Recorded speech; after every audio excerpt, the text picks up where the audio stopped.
The headlights cut through the darkness like knives slicing through black velvet on the winding road leading to the Montgomery vineyard at 11:45 on a cold Wednesday night. Isabella, dressed in her father's old flannel shirt and worn jeans with her dark auburn hair falling loose around her shoulders, was about to lock the front door when two sleek black Mercedes rolled to a stop at the iron gates.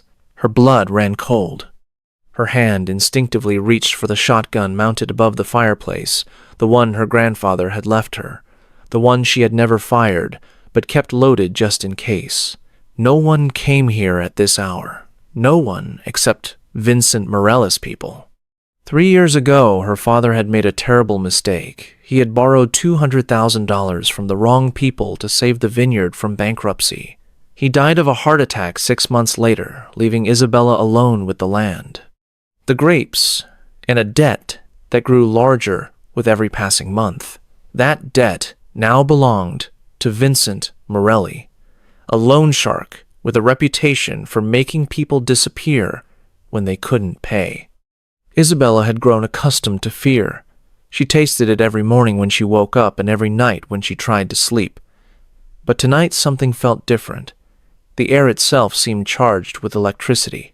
A car door opened. A man stepped out. He was tall, easily over 6 feet, with broad shoulders that filled out his perfectly tailored charcoal suit. His hair was dark, almost black, with threads of silver at the temples that spoke of stress rather than age. His eyes, even from this distance, seemed to pee. Ears, through the night, like 2 chips of frozen amber, and there was a scar, a thin white line that ran from his right temple down to his jaw. This was not one of Morellis' thugs. This man carried himself like a king, like someone who had never bowed to anyone in his entire life, like someone who made men like Vincent Morelli look like petty street criminals. He walked toward the porch with the easy confidence of a predator who knew he was at the top of the food chain. "Are you Isabella Montgomery?" His voice was deep and controlled, the voice of someone who expected answers, not questions. Isabella raised the shotgun, aiming it directly at his chest. "Who wants to know? And how did you get past my gate?" He didn't flinch. He didn't even look at the weapon. The gate wasn't locked. And you should know that shotgun has a safety mechanism that you've forgotten to disengage. Isabella felt her face flush, but she didn't lower the gun. "I'm not here to threaten you." He stopped at the bottom of the porch steps, and in the dim light spilling from the windows, she saw something unexpected in those amber eyes. Exhaustion, desperation, hope. "I'm here to make you an offer." Isabella tightened her grip. "What kind of offer? Marry me." She blinked, certain she had misheard. "By 9 o'clock tomorrow morning." "I need a wife," he continued, pulling out his phone and showing her a document on the screen. "My father passed away 5 weeks ago. He left behind a will with one condition. I must be married within 30 days, or control of everything passes to my cousin Dominic. And why should I care about your family drama? Because Dom, Inick Crane, is the man who owns Vincent Morelli." The words hit Isabella like a physical blow. She felt the blood drain from her face. "You know about Morelli." "I know everything." He took one step up, his eyes, never leaving hers. "I know about the $200,000 your father borrowed. I know about the threatening letters, the midnight phone calls, the dead roses left on your doorstep last Tuesday. Know that Morelli has been getting bolder and that you're running out of time." His voice dropped lower. "If Dominic takes control, he will give Morelli free rein. And Morelli has made it very clear what he intends to do with you and this vineyard." Isabella swallowed hard. "But if you win, if I win, I erase the debt, every penny of it I make, Morelli disappear from your life permanently, and I protect this vineyard as if it were my own." "Who are you?" "My name is Alexander Crane." The name sent a chill down her spine. Crane. Everyone on the East Coast knew that name. The Crane family controlled one of the most powerful criminal empires in America. They had their hands in everything from legitimate businesses to operations that never saw the light of day. They were the kind of people that even federal agents approached with caution. "Your Mafia," I prefer the term businessman with unconventional methods, but yes, if you want to use that word, I won't deny it. Why should I trust you? Because I have never broken my word in my entire life. Alexander Crane stood there in the darkness of her vineyard, looking like a fallen angel asking for salvation, and because you have no other options, neither do I. Isabella stared at him. A mafia boss, standing on her porch, asking her to marry him. Part of her wanted to pull the trigger and deal with the consequences later, but there was something in the way he looked at her, something vulnerable beneath all that power and control. He needed her, and maybe, just maybe, she needed him too. If I say yes, she said slowly, and I'm not saying I will yet, but if I say yes, I have conditions. Name them. You live here, with me on this vineyard, for as long as this arrangement lasts. Alexander blinked. For the first time, his composure cracked. Excuse me. You heard me, Isabella. Lowered the shotgun and crossed her arms. If I'm going to pretend to be your wife, you have to pretend to be my husband. A real husband who lives under the same roof, who eats meals at my table, who helps with the work. Around here. She stepped closer, meeting his gaze without fear. I need to know what kind of man you are before I tie my name to yours. Money can't buy character. If you're going to be my husband, even on paper, I need to know you're not a monster. Alexander was silent for a long moment. His amber eyes studied her as if she were a puzzle he couldn't quite solve. Then slowly he nodded. Agreed, I will live here. I will follow your rules. I will do whatever you need. He climbed the final step and extended his hand, large, scarred across the knuckles, surprisingly calloused for a man of his position. Do we have a deal, Miss Montgomery? Will you marry me tomorrow morning? Isabella looked at his hand, then at his face. This was insane. Completely, utterly insane. Marrying a mafia boss to escape a loan shark. Trading. One dangerous man for another. But something deep inside her whispered that this man was different. That beneath those cold amber eyes was someone searching for something he had lost a long time ago. Just like her. She took his hand. I'm Isabella Montgomery, and yes, I will marry you tomorrow. She gripped his hand firmly, refusing to show weakness. But if you betray me, I will find a way to destroy you. Don't underestimate me, Alexander Crane. For the first time, something that might have been a smile flickered across his mouth. I wouldn't dream of it.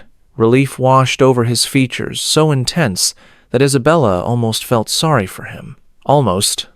Come inside, she said, pushing the door open. We've got details to discuss, and you look like you could use a glass of wine. Alexander Crane, the most powerful crime lord on the eastern seaboard, stepped into a modest farmhouse in the middle of Virginia wine country. Neither of them knew that the decision they made that night would change everything they thought they knew about love, power, and redemption. The Montgomery family's kitchen had never seen a guest like this. Alexander sat at the old wooden table, his designer suit completely out of place against the faded wallpaper and the vintage refrigerator that hummed too loudly. Isabella poured 2 glasses of red wine from a bottle she had been saving for a special occasion. If marrying a stranger to escape a loan shark wasn't special, she didn't know what was. She set a glass in front of him and took the seat across the table, keeping enough distance that she could run if she needed to. She didn't trust him. He didn't trust anyone anymore. Alexander took a sip of the wine, and something shifted in his expression. This is exceptional. It's from our 2019 harvest, Isabella replied. The last vintage my father made before he died. Alexander looked at her, and for a moment the coldness in his eyes softened. Tell me everything, she said, forcing her voice to remain steady. From the beginning, and he did. He told her about his father, Richard Crane, the man who had built an empire from nothing only to die of cancer 3 weeks ago. He told her about the will with its impossible condition, a condition no one in the family could explain. He told her about Dominic, the cousin who had hated him since childhood, who had been waiting for decades for a chance to take control. He told her about the hundreds of people in the organization whose lives depended on who led the family, about the family legitimate businesses that employed thousands, about the darkness that would spread if Dominic took over. Isabella listened without interrupting. She watched his face, searching for lies, searching for manipulation, but all she found was exhaustion and something that looked almost like grief. Either Alexander Crane was telling the truth, or he was the best liar she had ever encountered. Headlights flashed outside. Alexander glanced toward the window. "My attorney, his name's Marcus Webb Hess, bringing the contract." Isabella rose and opened the door. A distinguished man in his 60s entered, carrying a leather briefcase. His sharp eyes swept over Isabella with professional assessment, but no judgment. "Miss Montgomery," Hen nodded in greeting. "This is the marriage contract. I've prepared it according to Mr. Crane's specifications. Every clause is legally binding and designed to protect both parties." Isabella took the documents and began to read. Slowly, carefully, word by word. Alexander watched her, clearly surprised that she wasn't rushing to sign. The contract stated that this was a marriage of convenience, lasting 1 year. At the end of that year, Isabella would receive $3 million if they divorced. The debt of $200,000 would be erased immediately. She would receive full protection from Vincent Morelli, and the Crane family would guarantee the safety of her vineyard. Alexander would live on the property as she had requested. "I want to add something," Isabella said, looking up. Alexander nodded. "You don't touch me without my permission, ever. Whether we're married on paper or not, my body is my own." "Agreed," Alexander said without hesitation. Marcus added the clause. "What else?" Alexander asked. "If this arrangement ends badly, if you use me and discard me, I want the right to walk away with no questions asked, and you will never come looking for me." "Add it, Marcus." The attorney wrote it in. When all the clauses were complete, Marcus handed Alexander the pen. He signed with bold, decisive strokes. Then the pen passed to Isabella. She looked at the paper and felt her hand tremble. This was the point of no return. Once she signed, she would be the wife of Alexander Crane. Her life would never be the same. But if she didn't sign, Vincent Morelli would come, and next time he wouldn't just leave dead flowers on doorstep. Isabella pressed the pen to the paper and wrote her name. Isabella Rose Montgomery, her small signature next to his. Done. Marcus gathered the papers. "I've arranged for Judge Patterson to perform the ceremony at 8 tomorrow morning. Hez, an old friend of the family. He won't ask questions." Isabella looked out the window. The sky was still pitch black. In a few hours, she would become Mrs. Crane. At exactly 8 o'clock the following morning, Isabella stood in front of the mirror in her bedroom, staring at a woman she barely recognized. The dress was simple. A cream-colored silk that had belonged to her mother, worn at her own wedding 30 years ago. It was slightly loose around the waist because Isabella had lost weight from the stress of the past few months. But it was beautiful, and it was the only connection she had to her parents on this strange day. "I'm sorry, Mom," she whispered. "I know this isn't what you imagined for me." A gentle knock interrupted her thoughts. "Miss Montgomery, Judge Patterson has arrived." Isabella took a deep breath and stepped out. The living room had been hastily arranged. Someone had placed fresh flowers on the table, probably Marcus, who seemed to handle everything with quiet efficiency. Judge Patterson was a kind-looking man, with white hair and warm eyes.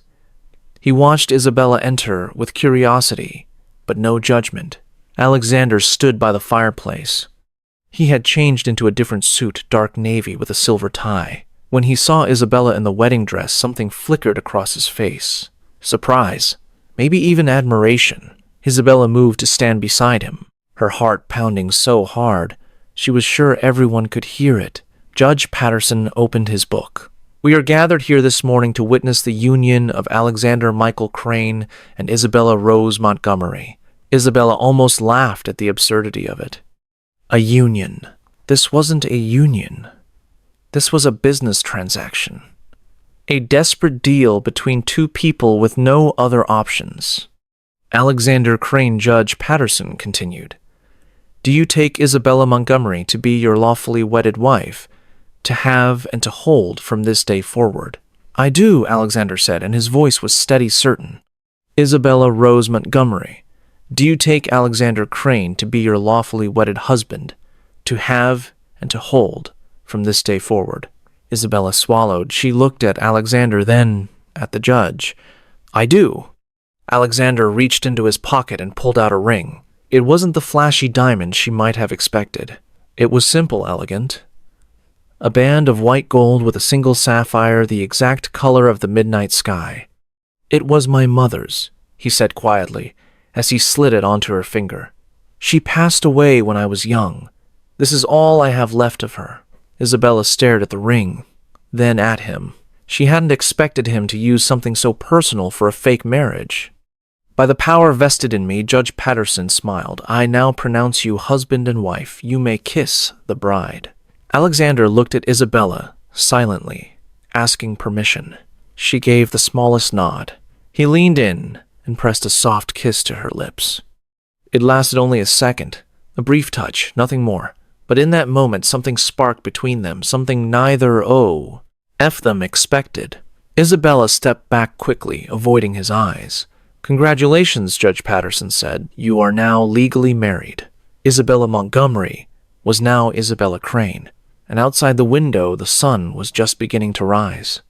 3 hours later, Isabella found herself in the back of a black SUV heading toward a destination Alexander hadn't fully explained. All he had said was that they needed to appear before the family council to confirm his position as head of the Crane Empire. The vehicle stopped in front of a building that looked like it belonged in another century, a massive stone mansion with iron gates and security guards who looked like they could kill without blinking. This is where the council meets, Alexander explained. 5 families control the East Coast: Crane, Morrison, Petrov, Chen, and Volkov. Today they decide whether I keep what my father left me. He turned to look at her. You don't have to speak if you don't want to. Just stand beside me, that's all I need. Isabella lifted her chin. If I need to speak, I will underestimate me. Remember, something that might have been respect flickered in his amber eyes. A guard opened her door. Isabella stepped out and forced herself to breathe. She was wearing a simple black dress that Marcus had somehow produced that morning. It wasn't expensive or flashy, but she wore it like armor. She didn't have diamonds or designer labels, but she had survived 3 years of terror and debt and loneliness. That was worth more than any piece of jewelry. The mansion's interior was overwhelming: crystal chandeliers, marble floors, paintings that probably cost more than her entire vineyard. Men in suits and women in evening gowns clustered in groups, speaking in low voices. When Alexander and Isabella appeared, every conversation stopped. Whispers rippled through the room like waves. Isabella felt the weight of their stares, the curiosity, the judgment, the contempt. She didn't belong here, and everyone knew it. But she didn't lower her head. Her father had taught her that. Never bow to anyone who tries to make you feel small, he used to say. Stand tall and let them wonder why you're not afraid. A voice cut through the crowd, smooth and mocking. Alexander, my dear cousin, so glad you could make it. Isabella turned and saw a man approaching. He was handsome in a cold, calculated way, brown hair, perfectly styled features that belonged on a magazine cover, but his eyes were empty, like looking into 2 pools of ice. Dominic Crane. The man who controlled Vincent Morelli, the man who had been terrorizing her for 3 years. And this must be your new bride. Dominic looked Isabella up and down with obvious disdain. Where did you find her? A truck stop. A few people nearby laughed. Heat flooded Isabella's face, but she refused to look away. She smiled sweetly. That's funny coming from someone who hides behind loan sharks to do his dirty work. Tell me, Dominic, do you always let other people fight your battles? Or is that just when you're dealing with women? The laughter died instantly. Dominic's smile froze. The entire hall went silent. What did you say?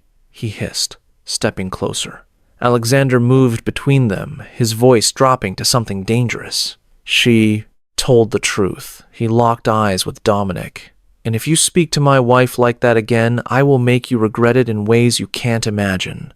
The cousins stared at each other, tension crackling like electricity. Finally, Dominic stepped back, his fake smile returning.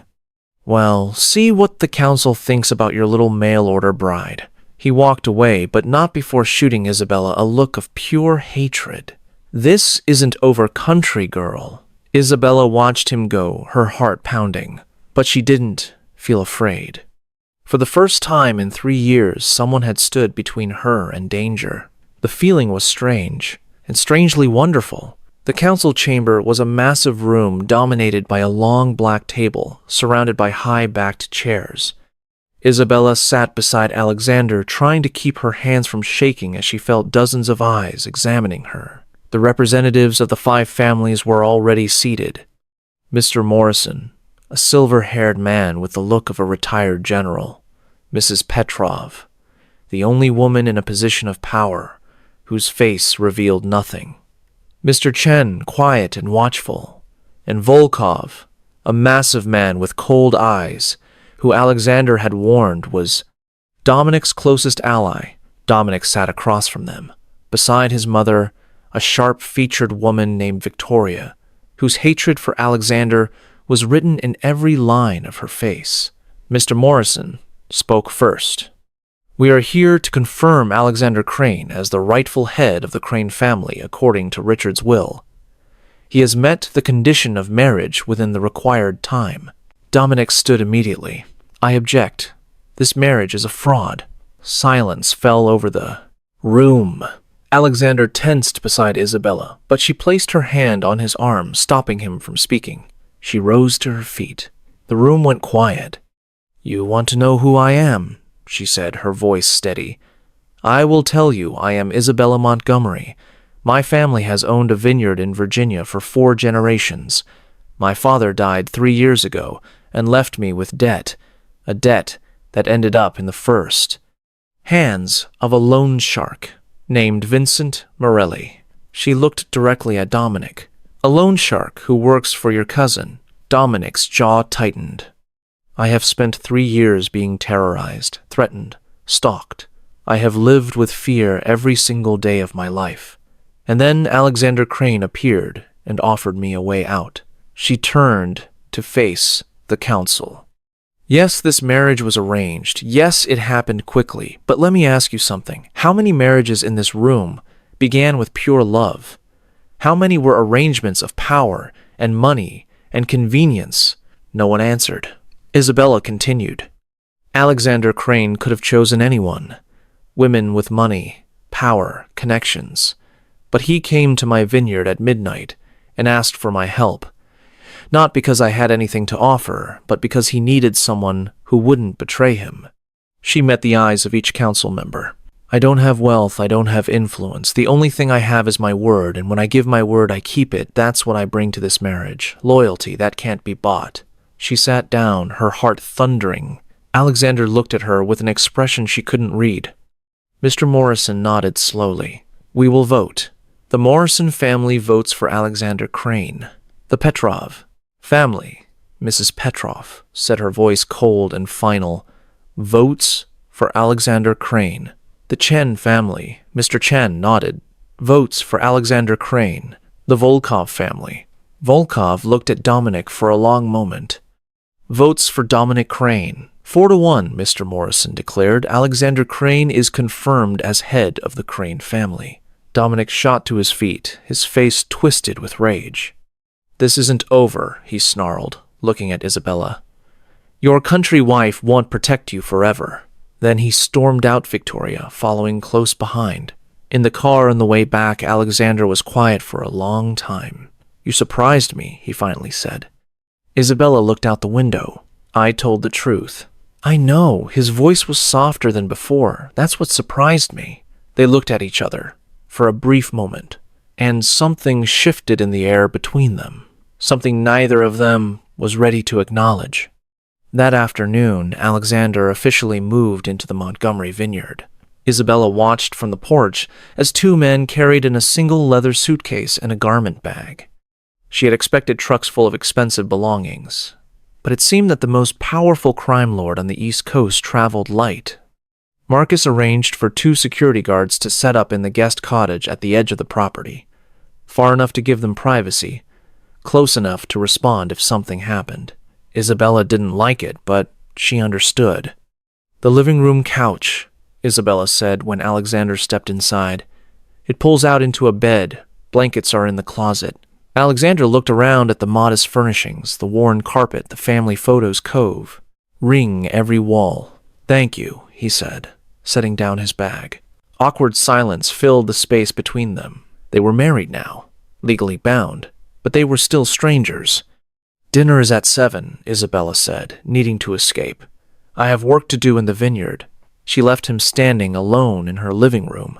The first week passed in uncomfortable silence. They moved around each other like planets in separate orbits, careful never to collide. Isabella woke at 5 every morning, the way she always had. She went out to check the vines, inspect the equipment, prepare for the harvest that was still months away. When she came back inside, Alexander was already awake, sitting at the kitchen table with black coffee and his laptop. He worked constantly. Phone calls, emails, video conferences. Even from a farmhouse in Virginia, he ran an empire. Meals were the hardest part. Isabella cooked simple food: pasta, roasted chicken, vegetable soup. She had no idea if a man like Alexander Crane was used to such plain fare, but she refused to change herself for him. This was her home, her kitchen, her life. Alexander never complained. He ate everything she made without a word. Then he washed his own dishes. That surprised her. She had assumed a man of his power would expect to be served, but he handled everything himself, as if it were completely normal. On the 5th night, Isabella couldn't sleep. She went downstairs for water and found the living room lights still on. Alexander sat on the couch, his laptop casting blue shadows across his tired face. "You're still awake," she said. "Work." His voice was rougher than usual. The empire doesn't run itself. Isabella poured 2 glasses of water and handed him one. "You never sleep, do you?" "I sleep." Alexander took the water but didn't drink. "I'm just not good at it." "Why?" "Because sleep is when you're most vulnerable." He looked at her, and in that moment he seemed less like a crime lord and more like a man who had been fighting alone for too long. "People like me can't afford to be vulnerable." Isabella studied him, the dark circles under his eyes, the tension in his shoulders, the way he held himself like he was always waiting for an attack. "It's safe here," she said quietly. "Morelli doesn't know you're here. Your security is outside. No one can touch you tonight." Alexander looked at her for a long moment. "You really believe that?" "I believe in taking life one day at a time. Tomorrow anything could happen, but tonight you should rest." He didn't answer, but she saw his shoulders relax just slightly. "Thank you," he said, "for letting me stay here, for not being afraid of me." Isabella looked at this powerful man sitting on her old couch in her modest living room. He looked lonelier than anyone she had ever met. "Everyone needs a place where they can just be," she said. "Good night, Alexander." She went back upstairs without waiting for a response, but she knew he was watching her, and for the first time since they met, she didn't feel afraid of him. 2 weeks after the wedding, Alexander decided to prove he was serious about living in her world. Isabella woke that morning to find him already outside, standing in front of the tool shed, wearing jeans and an old t-shirt that must have belonged to her father. He looked completely out of place, like a wolf trying to pretend it was a house cat. "What are you doing?" Isabella asked, leaning against the porch railing. "You said I had to learn how to work a vineyard." He picked up a pair of pruning shears and examined them like they were weapons. "Teach me." Isabella almost laughed. The head of the Crane Empire, asking to learn about grapevines. "All right," she said, "follow me." She led him through the rows of vines, explaining how to identify healthy growth, how to prune correctly, how to spot signs of disease. Alexander listened with intense concentration, as if she were teaching him military strategy. Then it was time for him to try. His first cut was too aggressive. He nearly took off an entire branch. His second cut was in the wrong place. His third cut was perfect. "Not bad," Isabella admitted. Alexander looked at the vine, then at her. "That felt different from anything I've done in years." "Different how?" He paused, thinking, like creating something instead of destroying it. Isabella didn't know what to say to that. That afternoon, she showed him the irrigation system, which promptly broke. A pipe had cracked, and water was spraying everywhere. Alexander dove in to help, and within minutes, they were both completely soaked. He stood there in the middle of her vineyard, water dripping from his hair, his expensive watch probably ruined, laughing. Actually laughing. Isabella stared at him. She had never heard him laugh before. It transformed his face, made the scar less noticeable, made his eyes warm instead of cold. "You look ridiculous," she said. He looked at her, wily soaked, and smiled. "So do you." They stood there in the afternoon sun, dripping wet, grinning at each other like idiots. And something shifted between them, something that felt dangerous. That night at dinner, Isabella noticed Alexander wincing every time he moved his hands. She reached across the table and grabbed his wrist, turning his palm up. Blisters covered his skin, red and angry, some already torn open. "Why didn't you say something?" she demanded. "It's nothing. It's not nothing. Sit still." She got the first aid kit and sat beside him, carefully cleaning the wounds and applying ointment. Her touch was gentle, more gentle than she intended. "You're used to this," Alexander said, watching her work. "My father used to come in with cuts and scrapes all the time," Isabella replied. "My mother always patched him up. I learned from watching her." She wrapped his hands in gauze. "There tomorrow. Wear gloves." Alexander looked at the bandages, then at her. "Thank you." "Don't thank me. I'm just protecting my investment. Can't have you bleeding all over my grapevines." But she said it with a small smile, and he smiled back. It was the first real moment between them, a moment without walls, without pretense, just two people learning to exist in the same space. But the peace couldn't last forever. It never does. 3 weeks after the wedding, Isabella was alone in the house preparing dinner when she heard a car pull into the driveway. She looked through the window, and her blood turned to ice. A familiar black pickup truck. Vincent Morelli. He climbed out, flanked by two men who looked like they bench-pressed cars for. His beady eyes swept over the vineyard with hungry satisfaction. Isabella grabbed the kitchen knife and stepped onto the porch. She refused to cower. Not anymore. "Well, well, well," Morelli grinned, showing tobacco-stained teeth. "If it isn't my favorite debtor, thought I told you, wed. Be having a conversation soon." "The debt is paid," Isabella said, her voice steady. "You have no business here." Morelli laughed and climbed the porch steps, stopping close enough that she could smell the cigarettes and cheap cologne. "Is that what your new husband told you, sweetheart? Hate to break it to you, but deals change. Things get complicated." He reached toward her face. "A pretty thing like you living out here all alone. Lots of ways to pay a debt." A voice cut through the air, cold and deadly. "Touch her, and I will break every bone in your hand." Morelli spun around. Alexander stood in the doorway. He had changed in the weeks on the vineyard. His shoulders seemed broader, his presence more commanding. His amber eyes burned with barely contained violence. Morelli went pale. "Crane, what are you doing here?" Alexander stepped down from the porch and walked toward Morelli with slow, deliberate steps that radiated pure menace. Morelli's men started forward, but two of Alexander's security guards appeared from nowhere, cutting them off. "She is my wife," Alexander said, his voice dropping to something barely human. "The debt is cleared, and if you ever come near her again, if you look at her, if you even think about her, I will bury you so deep no one will ever find what remains." Morelli was shaking visibly. "I didn't know, Dom." Innick said, "Get out." Morelli practically threw himself into his truck. His men scrambled after him. The vehicle tore down the driveway, leaving a cloud of dust. Alexander watched until it disappeared. Then he turned back to Isabella. She stood on the porch, still holding the knife, staring at him with an expression he couldn't read. "You didn't have to do that," she said quietly. "Yes, I did." He climbed the steps and stopped in front of her. "You're my wife. No one threatens my wife." On paper, only Isabella reminded him. Alexander looked at her for a long moment. "Paper or not, I protect what's mine." Then he walked past her into the house. Isabella stood there, her heart pounding, her mind racing. He had called her his. And somewhere deep inside, a part of her that she had thought was dead began to stir. That night, the nightmare came. Isabella stood on a familiar road, the road that led to the hospital 3 years ago.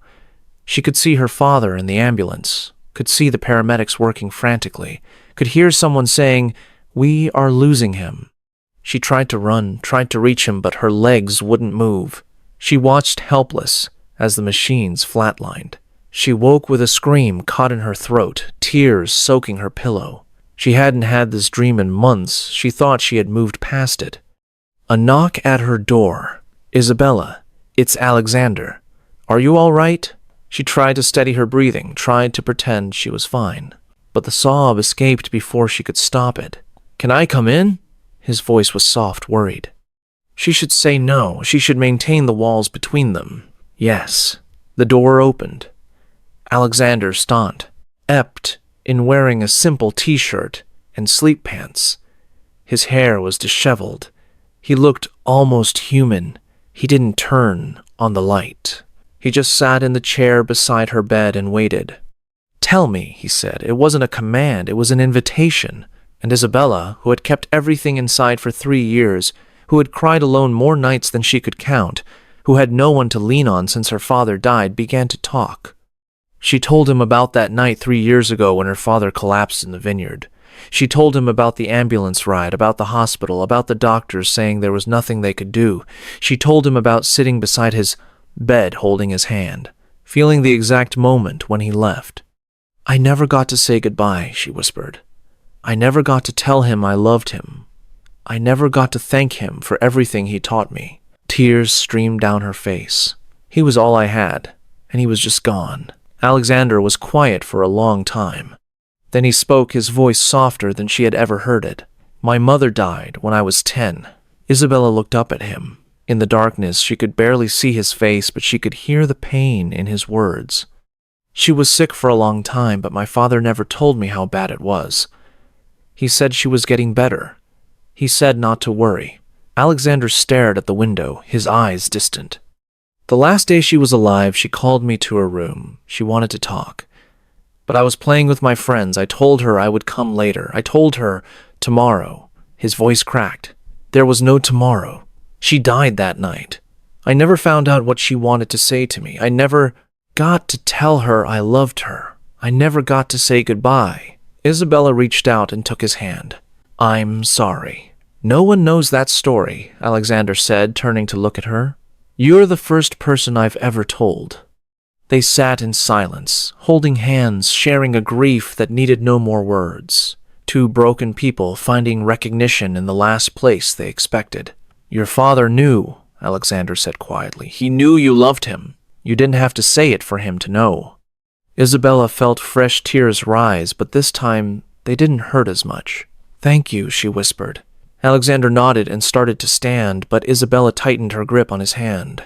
"Stay," she said, barely above a whisper. "I don't want to be alone tonight." He looked at her for a long moment. Then he settled back into the chair. "Sleep," he said. "I'm here." Isabella lay back and closed her eyes. For the first time in 3 years, she wasn't afraid of the dark. For the first time in 3 years, she wasn't alone. She didn't have the nightmare again. The weeks that followed felt like a dream. Isabella woke every morning to find Alexander already up, making coffee the way she liked it, learning without being told. She went about her work in the vineyard, and he worked alongside her. Now his hands growing calloused, his movements more confident. They talked. Really talked. He told her about his childhood, about a father who demanded perfection, about a mother whose absence had left a wound that never healed, about the first time he realized what his family really did and the choice he made to stay. She told him about her dreams, about wanting to turn the vine, yard, into something her father would be proud of, about the years of struggle, the loneliness, the fear. They learned each other's rhythms. He discovered that she hummed while she cooked old songs her mother used to sing. She discovered that he read poetry late at night, something he had never told anyone. One evening, they sat on the porch, watching the sunset paint the sky in shades of orange and pink. "This is beautiful," Alexander said quietly. "It was always my father's favorite time of day," Isabella replied. "We used to sit out here together and he would tell me stories about when he was young." She smiled at the memory. "I miss him." Alexander reached over and took her hand. "He would be proud of you." Isabella looked at him, at this man who had entered her life like a storm and somehow become her shelter. Something had changed between them. She could feel it in every glance, every accidental touch, every moment of comfortable silence. But neither of them spoke about it. Not yet. The Harvest Festival was the biggest event of the year in the valley. Every vineyard participated, showcasing their wines, competing for recognition, celebrating the season's bounty. Isabella had skipped it for the last 3 years, unable to face the memories. But this year, she decided to go, and Alexander insisted on coming with her. "You don't have to do this," she said, when she saw him emerge from the house wearing jeans and a flannel shirt, looking like an actual farmer. "I want to." He grabbed a case of wine bottles. "I'm your husband, remember, I should probably act like it." They loaded the truck and drove to the festival. The moment they arrived, Isabella felt the stares. The whole valley knew she had been alone for 3 years. And now she had appeared with a man, tall and striking, and dangerous looking, despite the casual clothes. Whispers followed them everywhere, but Alexander didn't seem to notice. He helped her set up the booth, arranged the bottles with careful precision, and actually tried to sell wine to customers. He was terrible at it at first, too intense, too intimidating, but he adapted. He learned to smile, even if it looked a little forced. He learned to describe the wines using the words Isabella had taught him. He even managed to charm a group of elderly women who bought 6 bottles each. Isabella watched him and felt something warm bloom in her chest. Late in the afternoon, an old friend of her father's approached the booth. George Wilson had known her family for decades. He had been at her father's funeral, had offered to help in any way he could. "Isabella," he said, pulling her into a hug. "How are you, really?" "I'm good, George, actually good." George looked at Alexander, who was busy convincing a young couple to try their Cabernet. "It's not what I expected," he said quietly. "What did you expect?" "I don't know. A monster, maybe." George smiled. "But the way he looks at you, it's like you're the only person in the world. That's not how a monster looks at someone." Isabella didn't answer, but her heart beat faster. As the sun began to set, they packed up the remaining bottles and started the drive home. They had sold almost everything. More than that, they had spent an entire day together, laughing, working, just being, and it had felt right. The old truck broke down 3 miles from the vineyard. Isabella tried the ignition again and again, but nothing happened. She got out, lifted the hood, and stared at the engine in defeat. "It's dead," she sighed. Alexander climbed out and looked around. They were on a deserted road surrounded by fields. The only light came from the full moon hanging bright in the sky. "We could walk," he suggested.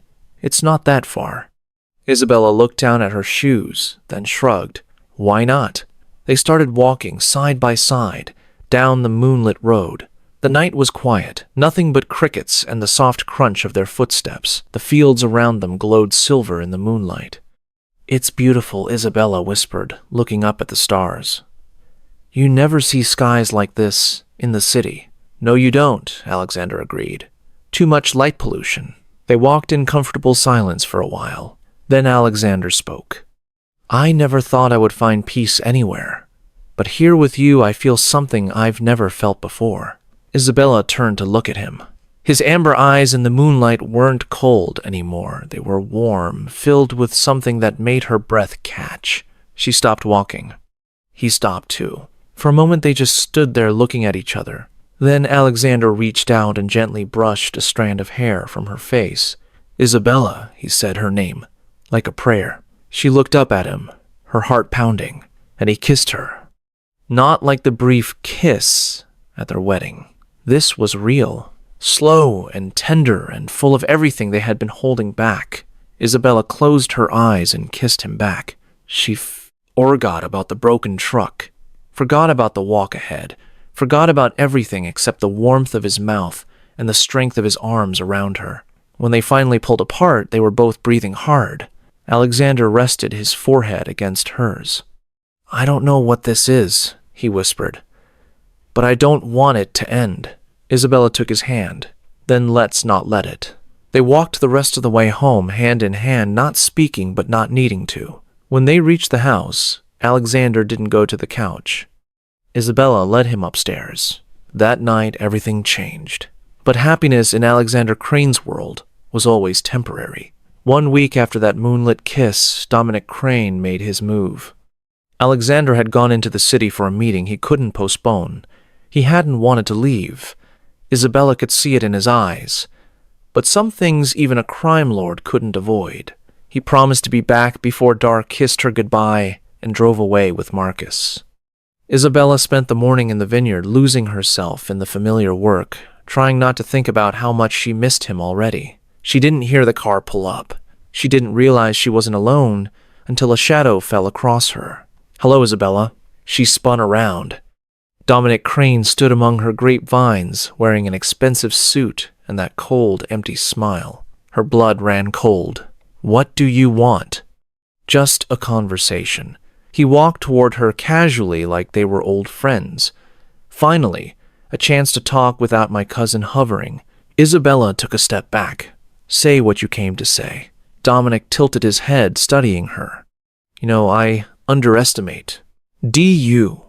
I thought you were just a desperate woman, looking for a way out. But you're more than that, aren't you?" He pulled a folder from inside his jacket and tossed it at her feet. "I had you investigated. Very interesting.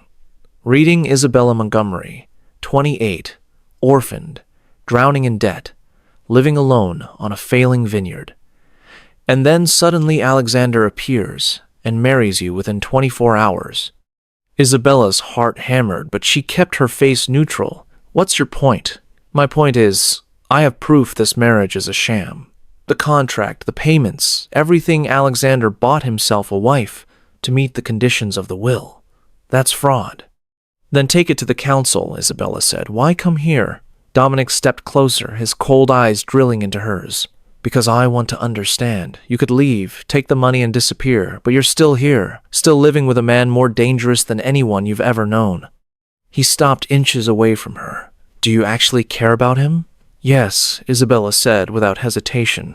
Dominic laughed. "You have no idea what he is, the things he's done, the people he's destroyed." "I know enough." Isabella stepped forward, refusing to back down. "I know he protected me. I know he held me when I cried. I know he learned to prune vines and carry wine cases because I asked him to." She looked Dominic straight in the eye. "And I know who sent Vincent Morelli to terrorize me for 3 years. I know who used a loan shark to prey on a grieving woman. So tell me, Dominic, which one of you is really the monster?" Dominic's smile vanished. His hand shot out and grabbed her arm hard enough. "Oh, Bruce, you're going to regret that." Isabella didn't flinch. "Maybe, but standing with Alexander will never be one of my regrets." Dominic released her, stepped back. "Fine. You want to play this game.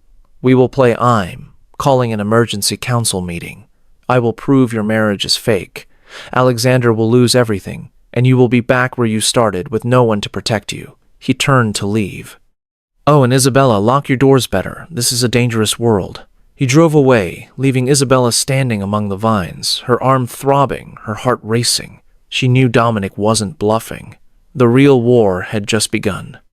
When Alexander returned that evening and saw the bruise on Isabella's arm, something in his eyes went dark. A cold, deadly darkness that made her understand exactly how dangerous he could be. Who did this? Isabella told him everything.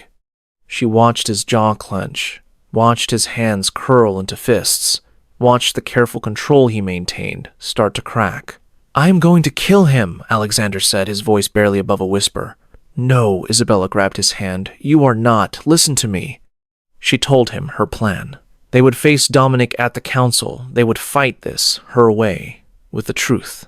Alexander wanted to argue she could see it, but she held his gaze, refusing to back down. "Trust me," she said, and finally he nodded. 3 days later, Isabella stood in the council chamber again, but this time she wasn't the same woman who had walked in here months ago. This time she knew exactly who she was and what she was fighting for. Dominic presented his evidence, the contract, the financia. L records. The investigator's report. He laid it all out with theatrical precision, painting a picture of a calculated fraud. "This marriage is a lie," he concluded, Alexander. "Crane manipulated the conditions of the will and should be stripped of his position immediately." The council members exchanged glances. Mrs. Petrov frowned. Mr. Chen shook his head. Mr. Morrison looked troubled. Dominic smiled, triumphant. Isabella rose. The room fell silent. "May I speak?" Mr. Morrison nodded. Isabella walked to the center of the chamber. "Everything Dominic said is true." Gasps rippled through the room. She continued. "Alexander came to my vineyard in the middle of the night and proposed a deal. There was a contract. There were financial terms. Everything Dominic showed you is real." Dominic looked confused. This wasn't how he expected this to go, but Dominic doesn't know what happened next. Isabella turned to look at Alexander, at the man who had entered her life like a storm and become her home. He could have married anyone, women with power, connections, wealth, but he chose to live on a failing vineyard in the middle of nowhere. He learned to prune vines and fix irrigation systems and carry boxes of wine at a harvest festival he held. To me when I woke up, screaming from nightmares. He told me things he had never told another soul. Her voice trembled, but she didn't stop. Yes, this marriage started as an arrangement, but love doesn't care how things start. She looked back at the council. "I love Alexander Crane. Not because he saved me, not because he paid my debts.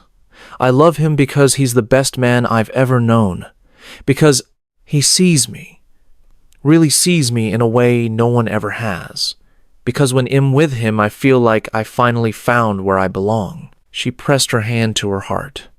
"You can look at contracts and receipts all you want, but you cannot measure what is in here. No document can prove whether love is real, and I am telling you, standing before all of you, that I love this man with everything I am." Silence stretched through the chamber.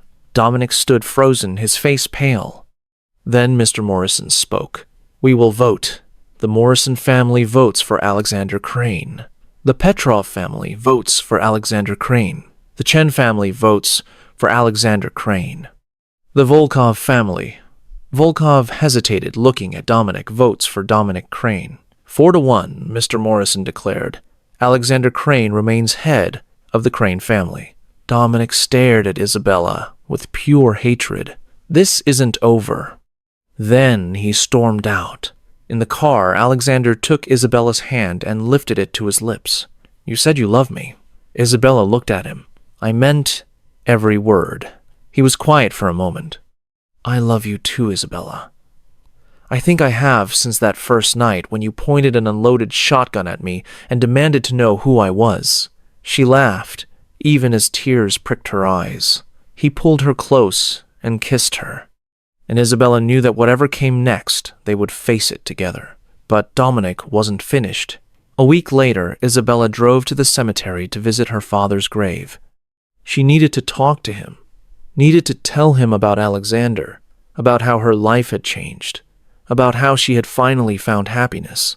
Alexander had wanted to come, but a crucial eating kept him in the city. "Go," he told her. "It'll be there when you get back."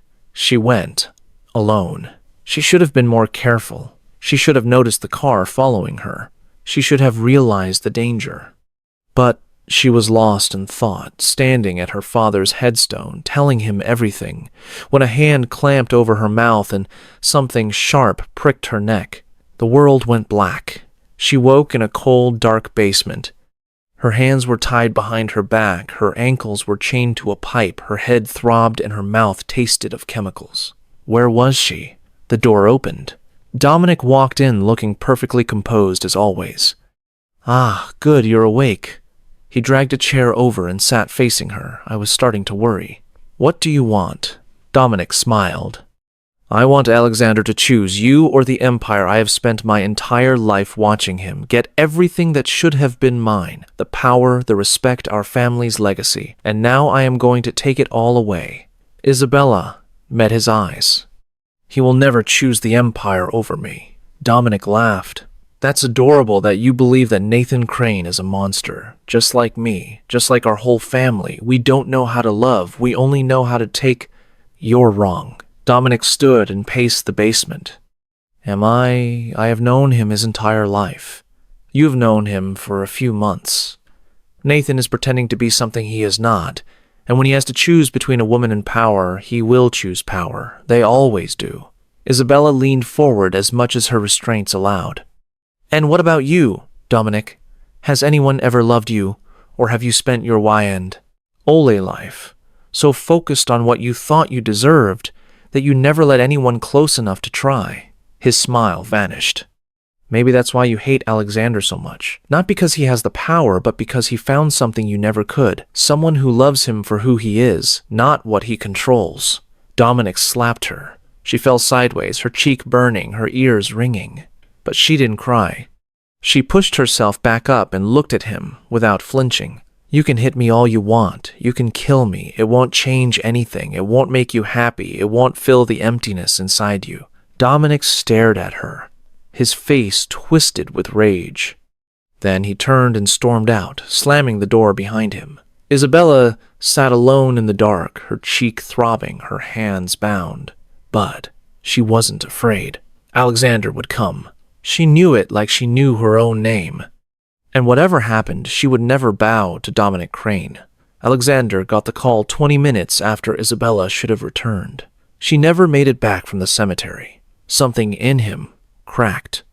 A rage he hadn't felt since his mother died rose up from somewhere deep inside, threatening to consume everything. He mobilized everyone, every resource, every contact, every favor owed. He tore through the city like a force of nature, interrogating, threatening, promising things that would haunt him later. He didn't care. Isabella was gone. Nothing else mattered. When one of Dominic's men was finally captured and gave up the location, Alexander was already in the car before the man finished speaking. An abandoned factory on the outskirts of Baltimore. Alexander went in alone. Dominic was waiting. Cousin Dominic smiled. "Where is she?" Alexander demanded. "Safe." For now, Dominic tilted his head. "You came faster than I expected. I thought you would at least pause to calculate the risks, to weigh your options. That is what Father taught us, isn't it? Never make decisions based on emotion." Alexander took a step forward. "Evelyn is not a decision. She is not a calculation. She is everything." He stopped just feet away from Dominic. "You want the empire, take it. You want the money, take it. All of it. I will give you everything Father left if you let her go." Dominic stared at him. "You would give up everything for her?" "Yes. Even the Crane legacy, the power, the respect. None of that matters without her." Dominic was silent for a moment. Then he laughed, but there was no humor in it. "She really did change you." "No," Alexander said. "She showed me who I could be." Gunshots cracked outside. His men had begun the assault. Dominic reached for his weapon, but Alexander was faster. One brutal punch dropped Dominic to the ground. Alexander didn't waste another second on him. He ran for the basement, kicked a door open, and there she was, tied up, bruised but alive. Her eyes met his and filled with tears. Nathan. He was on his knees beside her in an instant, hands shaking as he untied her bonds. "Are you hurt? Did he touch you? I will kill him. I will." "I'm okay," she whispered, reaching up to touch his face. "I'm okay. I knew you would come." He pulled her into his arms and held her like he would never let go. I thought I lost you." His voice cracked. "I thought I would never see you again." "I'm here," Isabella whispered back. "I'm not going anywhere." He kissed her there in that dark basement, with chaos echoing above. It was the kiss of a man who had found his soul again. 3 days later, the council convened to deal with Dominic. Under their laws, kidnapping the wife of a family head was treason. The punishment was death. Alexander had the right to decide his cousin's fate. He had spent 3 days imagining exactly how he would make Dominic pay. But the night before the council meeting, Isabella had spoken to him. "You could kill him," she said gently, "but you would carry that weight forever. Dominic is your blood, your family, no matter how terrible he is. Killing him won't erase what he did. It will only add more darkness to your soul." Alexander had tried to argue, but she placed her hand over his heart. "I don't want you to become someone you are not because of me. I want you to step into the light, not sink deeper into the dark." Now, standing before the council, Alexander looked at Dominic, at the cousin who had hated him since childhood, who had tried to destroy everything he loved. "Exile," Alexander said. "Dominic Crane will be stripped of all power and all assets. He will be expelled from the territory of the 5 families and never permitted to return. If he violates these terms, the sentence will be death." Dominic stared at him, and for the first time the arrogance faded from his face. "She changed you," he said quietly as guards led him away. "No," Alexander replied, "she saved me." 1 year later, on a perfect spring day, Alexander and Isabella renewed their vows in the vineyard. Not because I had to, because they wanted to. The vines were heavy with new growth, promising another abundant harvest. The sun shone warm and golden. The people who mattered most stood witness. It was nothing like their first wedding, no contracts, no desperation, no countdown, just love. Isabella wore a simple white dress and her mother's pearl earrings. Alexander wore a suit, but his amber eyes were warm now, always warm when he looked at her. "I came to you with nothing but a deal," Alexander said, his voice rough with emotion. "And you gave me everything. You gave me a home. You gave me peace. You gave me a reason to be better. I will spend the rest of my life trying to deserve you." Isabella smiled through her tears. "You came to me when I was drowning, and you didn't just save me. You taught me how to swim again. I don't need you to be perfect. I just need you to be mine. I choose you today, tomorrow, forever." They kissed under the afternoon sun, surrounded by the vines they had tended together. And somewhere, Isabella knew her father was watching, smiling. 2 years after that first desperate midnight meeting, the Montgomery vineyard was thriving. Their wines had won awards, their land had expanded, they employed a dozen people from the local community. But none of that was what made Isabella proudest. She was proudest of the foundation they had created in her father's name, to help struggling family farms escape predatory lenders, to give other people the second chance she had been given. Alexander had changed too. He had shifted the Crane Empire away from the shadows. He had cleaned out the rot, built something legitimate, something he could be proud of. He was still powerful, but now his power was used to protect, to build, rather than destroy. And in the old farmhouse, where their story began, a new sound echoed through the rooms, the laughter of a child. Marcus James Crane had his father's amber eyes and his mother's stubborn chin. He was 6 months old and already had both of them wrapped around his tiny finger. One evening, as the sun set over the vineyard, Alexander stood on the porch holding his son while Isabella finished preparing dinner. "A country girl and a mafia boss," he said, smiling. "Who would have thought?" Isabella came out and wrapped her arms around both of them. "Life is full of surprises. You are the best one I ever got." He kissed her forehead. Their story wasn't a fairy tale. There had been fear and blood and darkness, but there had also been choice. Every morning they chose each other. Every night they chose to stay. And maybe that was what real love was. Not a feeling, but a decision made over and over again, forever. If this story touched your heart, please like and share it with the people you love. Subscribe so you won't miss more stories like this one.